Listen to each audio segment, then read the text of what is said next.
French Boss, le podcast des entrepreneurs voyageurs. Éric Gendry.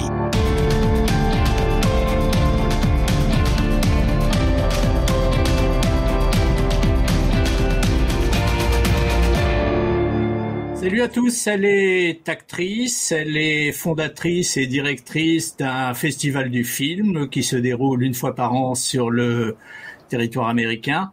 C'est déjà 2 bonnes raisons d'être avec nous aujourd'hui en tant que French Boss. Et la 3e raison, c'est une raison plus personnelle, puisque la carrière de Ingrid Jean-Baptiste, qu'on va rejoindre dans quelques secondes, et bien cette carrière est étroitement liée à ce qu'a été sa vie personnelle.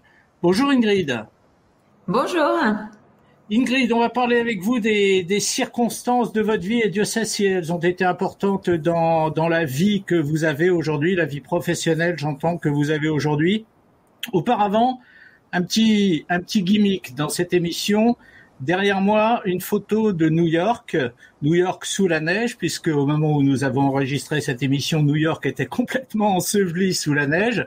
Cette image, c'est moi qui vous ai demandé de l'envoyer, parce que c'est la ville qui symbolise la vie professionnelle que vous avez actuellement, New York.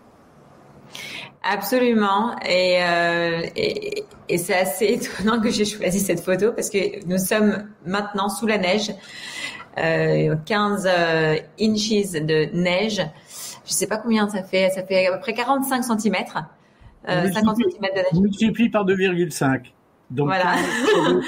C'est ça fait 45 cm exactement. Voilà, c'est ça. Et donc, c'est une ville où il faut être résilient. C'est une ville qui nous donne une invitation justement à toujours continuer à dépasser nos limites et surtout nos limites mentales. Voilà, et tous nos blocs qu'on se met en tant qu'être humain, en tant qu'entrepreneur.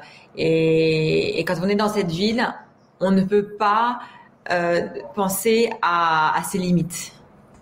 Alors, vous avez employé un mot, le mot mental. Il va certainement revenir assez souvent dans cette conversation, dans la mesure où le mental a joué un rôle, j'ai l'impression, après avoir lu ce que j'ai lu sur vous, j'ai l'impression que le mental a joué un rôle important dans ce qui a été votre carrière. Une dernière question sur la ville de New York. Ce que vous êtes en train de réussir, ce festival que vous avez créé, ce festival du film, le Chelsea Film Festival, est-ce que vous auriez pu le créer ailleurs qu'à New York? C'est une question qu'on m'a déjà posée et j'aime bien y répondre parce que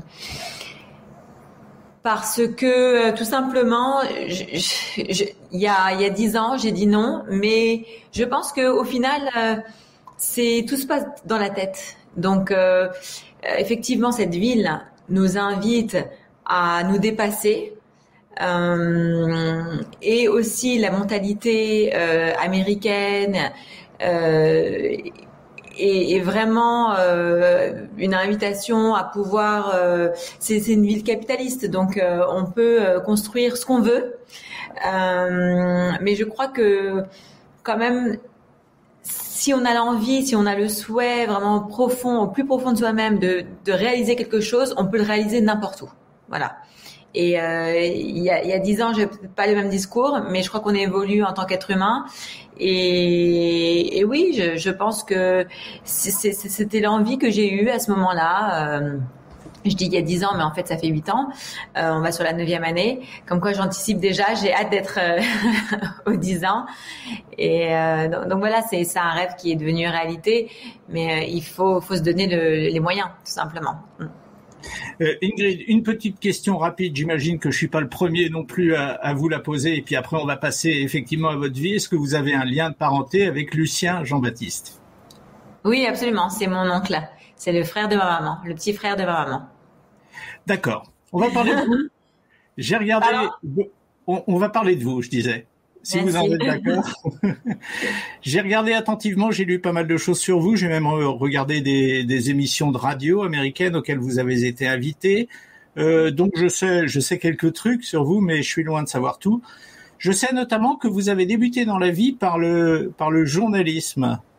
Et pourquoi vous l'avez quitté, le journalisme? C'est le plus beau métier du monde.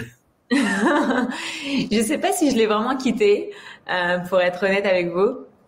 depuis maintenant presque 1 an, j'ai créé en fait ce programme en ligne sur Zoom où une fois par mois, on invite des célébrités du monde du cinéma et de la télé.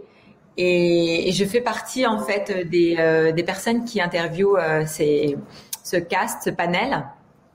Donc finalement, je crois que c'est toujours présent, mais c'est un format différent. Voilà, donc je travaille pas pour un média particulier. Je le fais pour le Chelsea Film Festival. Pendant le festival, j'organise aussi des panels où parfois je suis amenée à poser des questions.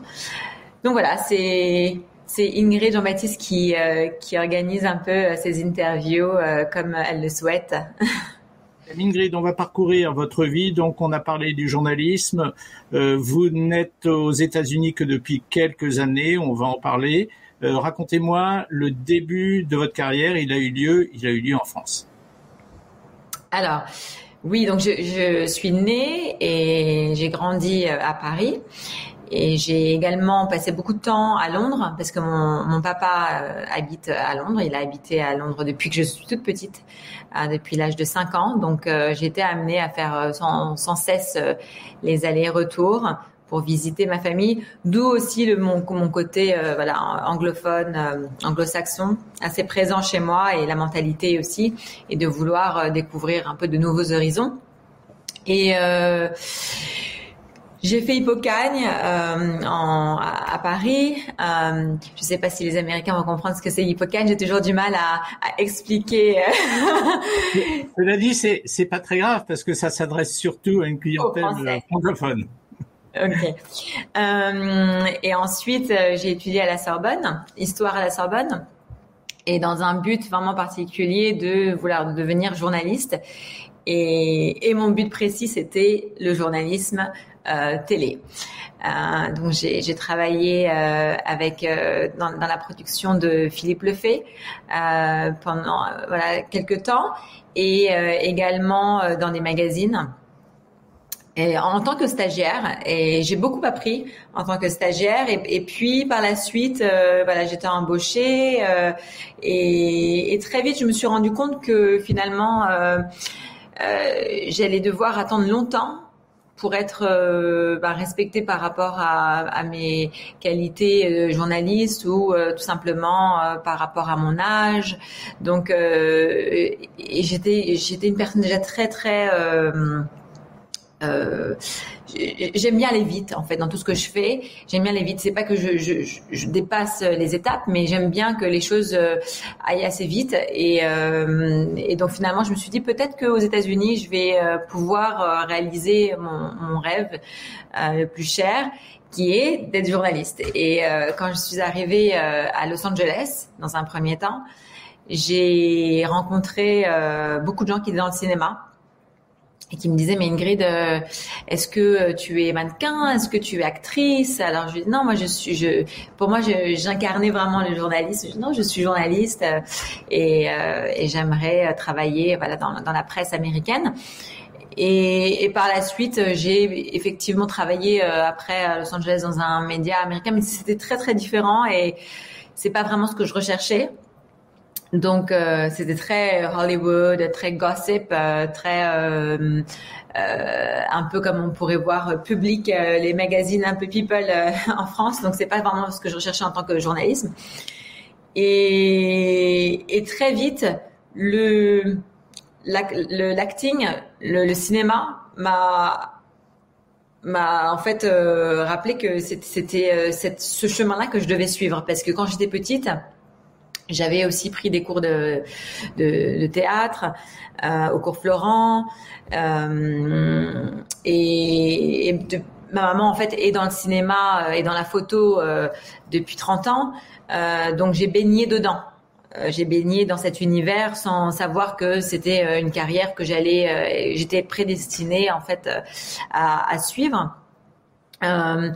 Finalement, on va dire fast forward, j'arrive en 2008 à New York dans un premier temps, et je me rends compte que c'est peut-être une ville où j'aimerais m'y installer. Donc je regarde les cours de théâtre parce que je vraiment dans l'état d'esprit où j'étais, je me suis dit bon, si vraiment je veux faire cette carrière, il faudrait que j'ai une formation qui soit complète. Et donc j'ai contacté différentes écoles. Et par la suite, on m'a accepté dans une école qui est la Lee Strasberg Theatre and Film Institute à New York. Et donc, j'ai déménagé après, par la suite, après avoir fait beaucoup de choses, chercher un appartement, faire les visas, tout ce qui est papier, c'était assez laborieux parce que c'est compliqué l'immigration aux États-Unis, mais ça valait le coup. Ça valait le coup. Et après, on arrive au festival ou 2 ans après. Je sais pas si je dois le raconter tout de suite, mais non, on va y aller mou. Alors, un petit mot déjà pour ceux qui sont en train de regarder cette émission de Web TV et qui se disent, je croyais être dans un rendez-vous avec un entrepreneur. On va y venir, car Ingrid qui est avec nous est entrepreneuse. Pour l'instant, on n'en a pas parlé. On va parler d'une date, un moment clé de votre vie et le moment qui a probablement tout changé, le très grave accident de voiture que vous avez eu en 2012, en compagnie de votre mère d'ailleurs. Racontez-moi. J'ai écouté une émission de radio dans laquelle vous étiez interviewé où vous disiez que ce jour-là, c'était un peu comme si votre âme avait disparu de votre corps, enfin que tout avait été remis, chamboulé, remis en question dans votre tête. Mais vous le raconterez certainement beaucoup mieux que moi, Ingrid. Je trouve que c'est bien dit. Je ne sais plus si je l'ai dit comme ça. Mais effectivement, le 5 septembre 2012, j'ai eu ce très grave accident de voiture. On était 8 blessés. Deux voitures sont rentrées en collision en plein ville de New York. Alors on me demande souvent, est-ce que tu étais dans un taxi? Alors, non, pas du tout. J'étais dans la voiture de mon petit ami de l'époque et malheureusement un chauffard nous a rentré dedans de plein fouet du côté droit. Moi j'étais à l'arrière de la voiture. Effectivement, c'est un accident qui a forcément chamboulé ma vie. Et 6 mois après, j'ai créé ce festival. En fait, 6 mois après, l'idée m'est venue pendant la convalescence. L'idée de créer, c'est une plateforme internationale, est venue pendant ma convalescence. Est-ce que je peux vous interrompre, Ingrid, parce que je me pose une question. Vous étiez actrice à ce moment-là, vous faisiez encore peut-être un peu de journalisme, je ne sais pas, mais en tout état de cause, j'imagine que vous ne deviez pas gagner beaucoup d'argent. Est-ce que le fait d'avoir été près de la mort, vous a permis de vous dire ou vous a fait vous dire il serait peut-être temps que je me mette à faire du business, à gagner des sous parce que la vie est tellement fragile qu'il faut que je me dépêche. C'est une interprétation, c'est peut-être pas du tout le cas. Alors non, pas du tout. Pas du tout. Mais c'est intéressant de voir la vie extérieure. Alors pas du tout, mais effectivement, je sortais de l'école d'acting. À ce moment-là, ça faisait déjà 1 an. Et je venais juste de signer avec ma manager. Et d'ailleurs, le jour où j'ai eu l'accident de voiture, où ma maman était aussi dans la voiture, on a dû appeler ma manager pour lui expliquer que je pouvais pas aller sur le tournage, parce qu'en fait j'avais un tournage qui était déjà programmé la semaine de l'accident. Et donc elle pensait que c'était faux. Donc parce que c'est pas possible. Donc en fait les choses commençaient à vraiment se mettre en place au moment donné où très très peu de temps avant l'accident. Et ce qui s'est passé dans ma tête, c'est pas forcément en fait le fait de gagner de l'argent, pas du tout, parce que quand on se met à faire un festival, c'est vraiment pas pour l'argent, même si maintenant le festival se porte bien après 8 ans. Mais je vous avoue que c'est beaucoup de travail. C'est vraiment c'est comme l'acting en fait. C'est un métier de passion, être producteur de films. On se met pas dans cette profession pour l'argent. Mais pour revenir à votre question, j'ai toujours été entrepreneur. À l'âge de 15 ans, voilà. Donc c'est pour ça que c'est important que les gens sachent que je crois que il doit y avoir aussi une âme d'être, voilà, c'est un état d'esprit. Et ma mère est entrepreneur, mon père également, toute ma famille, ma grand-mère. Voilà, ça doit peut-être venir d'elle au départ, qui a élevé ses 6 enfants toute seule.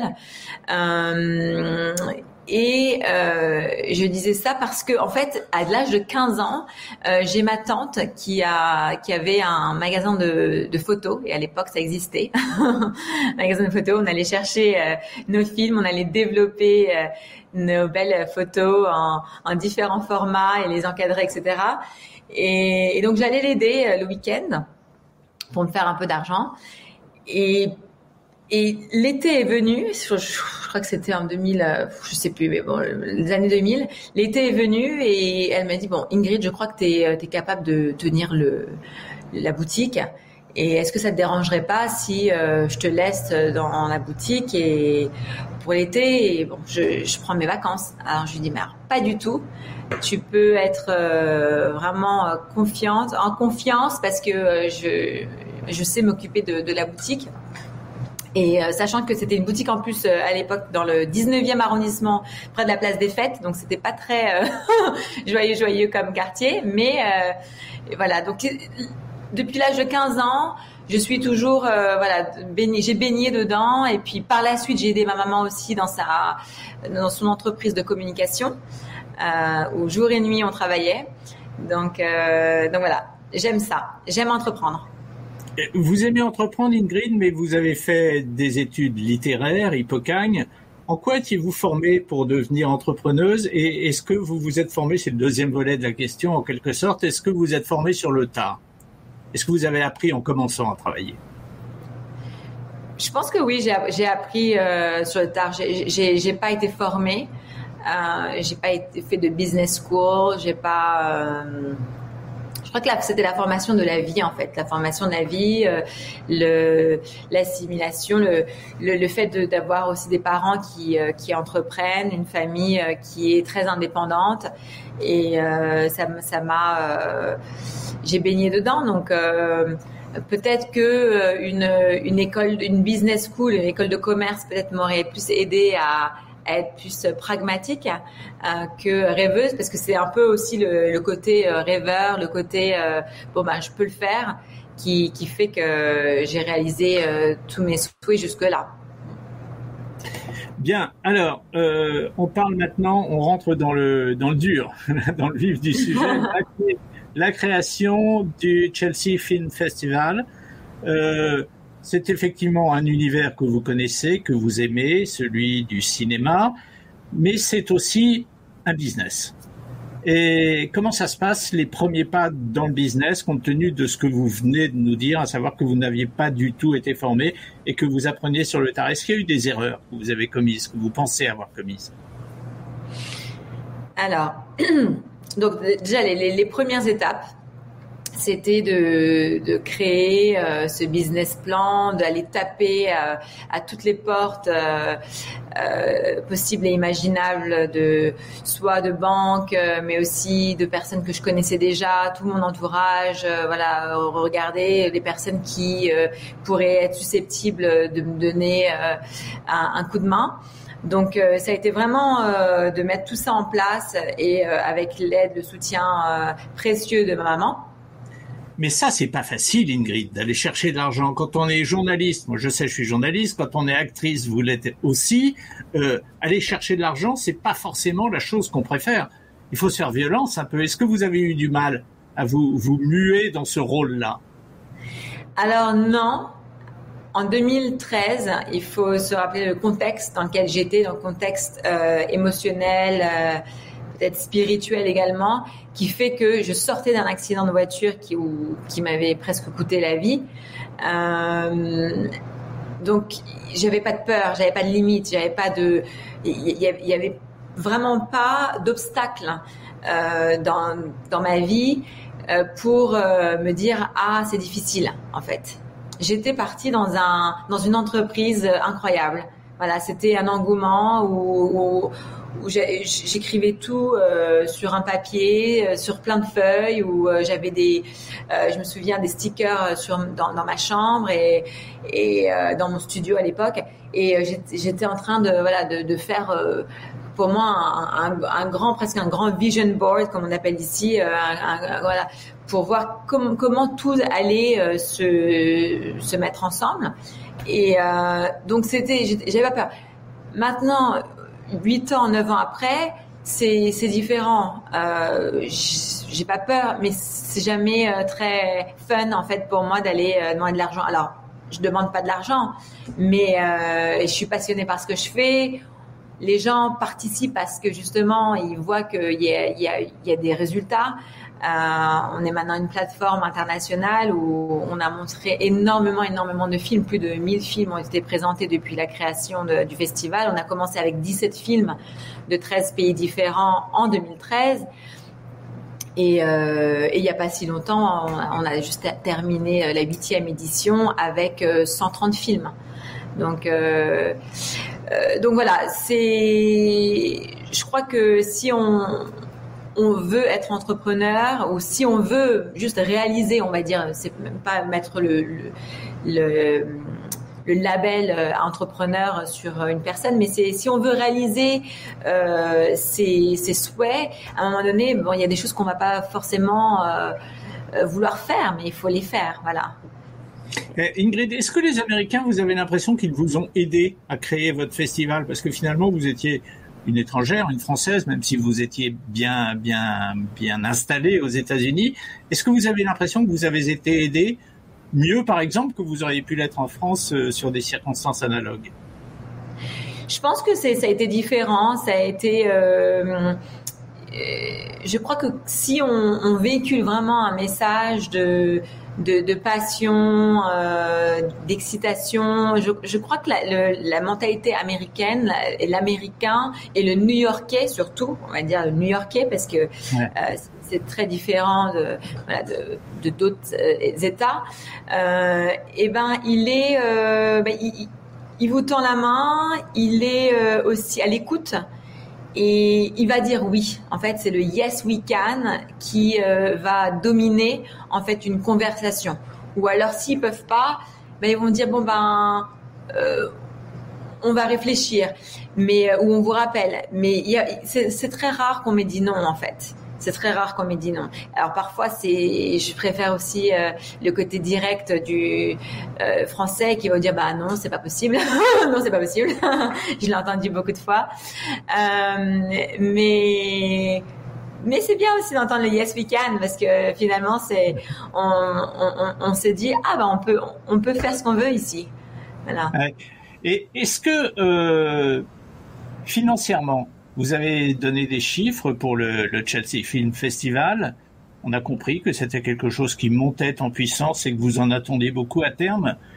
Moi, j'ai aucune idée, et je pense que beaucoup de gens qui nous regardent n'ont aucune idée, financièrement, comment on s'en sort d'une entreprise comme la vôtre? Alors, on est une non-profit organization, donc on est c'est l'équivalent d'une association. Je crois que c'est l'association 1904. Loi de 1901. Loi de 1901. Une association à but non lucratif. Association à but non lucratif. C'est très différent le statut américain parce que pour être une association donc à but non lucratif, une charity, une public charity comme il l'appelle ici, et avoir le 501c3, il faut mettre à peu près, c'est 1 an. Voilà, c'est 1 an de papier parce que donc c'est assez intéressant de voir en fait le process, comment en fait les choses se créent ici, parce que pour créer une LLC, c'est en 5 minutes sur Internet. D'accord, on va sur un site, on s'enregistre, on crée. Et d'ailleurs, c'est comme ça qu'on a créé au départ le Chelsea Film Festival. Comme je vous ai dit, j'aime bien aller vite. Et par la suite, je crois que c'était 6 mois après. J'ai été conseillée par des avocats qui m'ont dit que je voulais créer un festival, une entreprise culturelle et avoir des partenaires, avoir le soutien de politiques, des subventions publiques, il va falloir que j'ai un autre statut. Donc, on est passé au 501c3 après 1 an. Et effectivement, et donc c'est rétroactif. Donc du coup, ça m'a permis d'avoir un statut qui était en 2013 à la date de la création, j'ai pu lancer le festival finalement en 501c3 et donc j'ai oublié la question du coup. Non, mais la question c'était financièrement, et donc vous avez répondu en nous expliquant d'emblée ce que j'ignorais, qu'il s'agissait d'une association à but non lucratif. Ce qui m'amène à la question suivante, Ingrid. De quoi vous vivez aujourd'hui financièrement? De quoi je vis? Oui. Alors de plusieurs choses. C'est une question qu'on m'a jamais posée. Alors je suis très discrète sur combien je gagne, mais je peux vous dire combien. Je demande, pardonnez-moi Ingrid, je demande. Non, mais c'est intéressant parce que comme je fais plusieurs choses, je suis également consultante pour les réalisateurs, les acteurs. Je consulte pour énormément de créatifs qui ont besoin d'avoir un peu un guide dans leur vie, et qui se disent bon, je suis artiste, je sais faire un film, mais comment aussi je gagne de l'argent. Donc voilà, je suis aussi consultante pour ce type de personnes. Et je suis actrice, et c'est aussi un moyen pour moi de gagner de l'argent, même si on pense que les acteurs ne gagnent pas d'argent. C'est vrai que ça manque un peu de précision dans le chiffre quand même. Mais bon, je vais pas vous en citer si vous voulez pas, mais c'est vrai que c'est pas très très précis ce que vous nous racontez. Et forcément, le festival également est un moyen pour moi de vivre aussi. Hein. Je le fais pas. Il faut bien que je vive de quelque chose. Donc, le festival est également un moyen pour moi de vivre. Voilà. Ingrid, est-ce que aujourd'hui, en 2021, début de l'année 2021, Ingrid, elle se sent plus actrice, elle se sent peut-être encore un petit peu journaliste dans sa tête et elle essaye de perpétuer des activités de journaliste, ou est-ce qu'elle se sent maintenant patronne d'un festival, c'est-à-dire d'une certaine manière, même si c'est une organisation à but non lucratif, patronne d'une entreprise d'une certaine manière? Vous sentez quoi aujourd'hui, Ingrid? Là, au moment où je vous parle, je me sens actrice parce que je viens juste de terminer un tournage, dans The Blacklist, et effectivement, toute mon énergie en ce moment est très basée sur, très focus sur l'acting. Je fais beaucoup d'auditions, je fais beaucoup de voice-over aussi, de doublage. Donc ça aussi c'est un moyen c'est une autre source de revenus pour moi. Après, bon, ce matin j'étais aussi en train de répondre à des emails pour le festival, et j'ai d'ailleurs un événement vendredi dans cette semaine pour le festival. Donc tout dépend du moment. Je suis multi casquette et je suis effectivement aussi la patronne du festival. Voilà. Et est-ce que votre expérience d'entrepreneur, donc de patronne du festival, elle pourrait déboucher sur d'autres entreprises que vous pourriez créer? J'imagine en restant dans ce secteur parce que c'est le vôtre tout simplement. Est-ce que vous pensez de temps en temps essayer de monter d'autres choses? Ah oui, tout le temps, sans cesse. C'est même un problème parfois. Je sais pas si c'est un problème, mais c'est j'ai beaucoup d'énergie et d'idées, et j'ai toujours envie qu'elles se réalisent. Donc oui, on a déjà en fait notre compagnie de production de films. Quand je dis on, je parle de ma maman et moi, qui a été créée aussi à l'époque en 2013. Elle est pas vraiment active pour le moment, mais Ingrid, petite parenthèse, votre mère, elle vit aux États-Unis aussi? Alors non, elle vit à Paris. D'accord. Elle vit à Paris et elle se déplace, on va dire, très souvent. Plus maintenant avec ce malheureux Covid, mais Mais effectivement, elle est très très présente dans beaucoup de choses, hein, dans la façon dont on organise le festival, la vision, le financement. Et donc pour l'instant, elle est toujours à Paris, mais j'espère un jour elle sera très près de moi. Comme le bébé grandit maintenant, et donc on a vraiment énormément de projets à venir. C'est une belle conclusion. On a été content d'entendre l'histoire de Ingrid Jean-Baptiste parce que c'est véritablement une histoire originale qui mêle à la fois le professionnel et l'humain. Merci Ingrid d'avoir été avec nous aujourd'hui. C'était sympa. J'ai trouvé que cette conversation pouvait être intéressante, c'est l'avenir qui nous le dira, mais pouvait être intéressante pour ceux qui nous regardent sur French Morning et qui vous ont écouté aujourd'hui. Merci Ingrid, c'était sympa. Merci beaucoup, merci à French Boss de m'avoir invité. Et là, je sais pas si vous entendez les sirènes de New York. Ouais, ça me fout la trouille. Je vais vous quitter.